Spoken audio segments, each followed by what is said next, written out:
మీ business ని develop చేసుకోవాలని అనుకుంటున్నారా?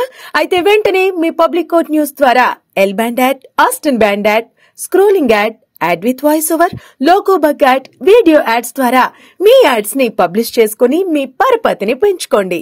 సంప్రదించవలసిన ఫోన్ నంబర్ 7729969299.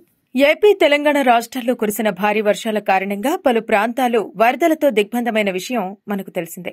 ప్రభుత్వాలు వారి సాయశక్తుల మేర ప్రజలను సురక్షిత ప్రాంతాలకు తరలించేందుకు ప్రయత్నాలు చేస్తున్నారు. ఇక తాజాగా తెలుగు రాష్ట్రాల్లో వరద ప్రభావిత ప్రాంతాల్లో కేంద్ర వ్యవసాయ శాఖ మంత్రి శివరాజ్ సింగ్ చౌహాన్ ముఖ్యమంత్రి చంద్రబాబుతో కలిసి పర్యటించారు. కేంద్ర వ్యవసాయ, గ్రామీణాభివృద్ది శాఖ అధికారులతో కలిసి ముందుగా విజయవాడ పరిసర ప్రాంతాల్లోని వరద ప్రభావిత ప్రాంతాల్లో వారు పర్యటించారు.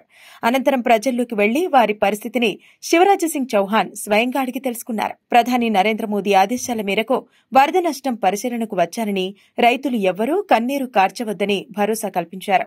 రైతులకు అండగా కేంద్ర, రాష్ట ప్రభుత్వాలు ఉన్నాయని స్పష్టం చేశారు. తాను ఓ రైతేనని, వరదలతో రైతులు బాగా ఇబ్బందుల్లో ఉన్నారన్న విషయం తనకు అర్థమైందని అన్నారు. ప్రధాని మోదీ, చంద్రబాబులు కలిసి రైతులకు అండదండలు అందిస్తున్నారని, ఫసల్ బీమా యోజన కింద ఆదుకుంటామని స్పష్టం చేశారు.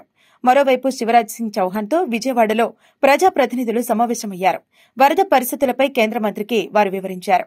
శివరాజ్ సింగ్తో భేటీలో మంత్రులు నారా లోకేష్, అచ్చెన్నాయుడు, కేంద్ర మంత్రి పెమ్మసాని చంద్రశేఖర్, ఎంపీ పురంధేశ్వరులు ఉన్నారు. ఇక అక్కడి నుంచి తెలంగాణలోని ఖమ్మం జిల్లాలో వరద ప్రభావిత ప్రాంతాల్లో ఆయన ఏరియన్ సర్వే నిర్వహించారు. శివరాజ్తో పాటు కేంద్ర సహాయ మంత్రి బండి సంజయ్, ఉప ముఖ్యమంత్రి భట్టి విక్రమార్క కూడా ఉన్నారు. అనంతరం ఏర్పాటు చేసిన సభలో ఆయన రైతులతో చర్చించారు. ఇక హైదరాబాద్లో రాష్ట సచివాలయంలో ముఖ్యమంత్రి రేవంత్ రెడ్డితో భేటీ అయ్యారు. తెలంగాణలో జరిగిన వరద నష్టంపై అంచనా వేసేందుకు ఉన్నతాధికారులతో వారు చర్చలు జరిపారు. ఈ భేటీలో మంత్రులు భట్టి, తుమ్మల, పొంగిలేటి శ్రీనివాసరెడ్డి కూడా పాల్గొన్నారు. ఇక రెండు తెలుగు రాష్ట్రాల్లో జరిగిన నష్టానికి గాను కేంద్రం నుంచి సహాయం అందింది. వరద ప్రభావిత ప్రాంతాల పునర్నిర్మాణానికి 3,300 కోట్ల రూపాయల నిధులు కేటాయిస్తున్నట్టు ప్రకటించారు.